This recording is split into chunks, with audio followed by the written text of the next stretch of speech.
नहीं। अगर आपने किसी भी देवी देवता का निमित्त बनाकर पशु की हत्या की है तो उस हत्या का अपराध आपको भोगना पड़ेगा। कोई देवी देवता हत्या से प्रसन्न नहीं होते। देवी देवता प्रसन्न होते हैं कि हम फलों की बलि दें, हम उपवास करें, उनके लिए तप सहे, उनके लिए कष्ट सहे। अन्न का गला उतारने में, पशु पक्षियों को, अबोध जीवों को मारने में कौन सी देवी प्रसन्न हो जाएंगी? वो जगत जननी है, जगदम्बा है, अन्नपूर्णा है, विश्व का भरण पोषण करने वाली। वो ये मूर्ख लोग हैं जो ऐसा समझते हैं कि देवी खून पीती। देवी खून पीती है उनका जो जगत में हाहाकार मचा करके सीधे सरल लोगों की हत्या करते हैं, उनका खून पीती है। जैसे महिषासुर शुंभ निशुंभ काट करके इनको चला दिया। वो माँ विकराल के अपने ही पुत्र को इसलिए मार रही कि तू लाखों के नाश करता है, इसलिए तेरा नाश करूंगी। तो यद्यपि माँ जगत जननी ये छोटे छोटे बकरे पशुओं की हत्या से माँ प्रसन्न होने वाली नहीं। ये दुष्ट लोग हैं, ये मूर्ख लोग हैं जो इस बात को नहीं समझते हैं। अपनी दुष्टता को काबू में करो। किसी जीव की हत्या से कभी परमात्मा प्रसन्न नहीं होता। वो माँ रूप में परमात्मा हो, वो शिव रूप में परमात्मा हो, राम रूप में परमात्मा हो, वो किसी भी रूप में, वो एक ही परम तत्व परमात्मा है, दूसरा कोई नहीं है।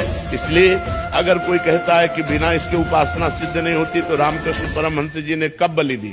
जी नहीं। आप विचार करके दी। और साक्षात काली माँ उनसे बात करती थी।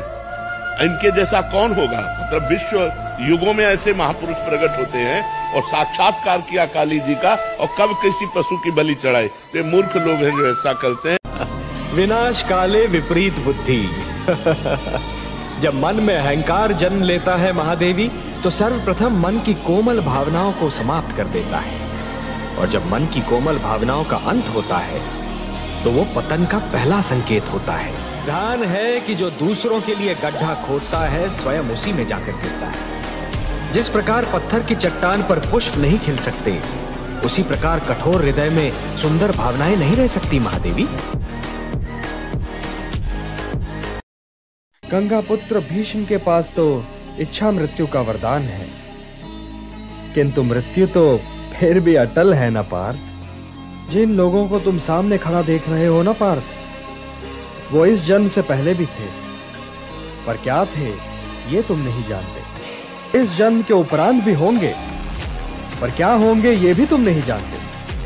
का अस्तित्व तो इस जन्म और मरण के दो बिंदुओं के इधर या उधर है ही नहीं, और यदि है भी तो अज्ञात, अव्यक्त। चंचल मन को मनमानी न करने दो पार्थ, उसे रोको और उसे अपने आत्मा का अधीन बनाओ। तुम्हारी उलझनों का यही उपचार है। मेरी ओर देखो पार्थ, मेरी ओर देखो। जिसे हर दिशा और हर वस्तु में केवल मैं ही दिखाई दूं, वो तो कभी भटक ही नहीं सकता। जो मुझे नहीं भूलता पार्थ, मैं भी उसे नहीं भूलता। वो तो सांसारिक जीवन व्यतीत करते हुए भी संसार से अलग और मेरे भीतर रहता है।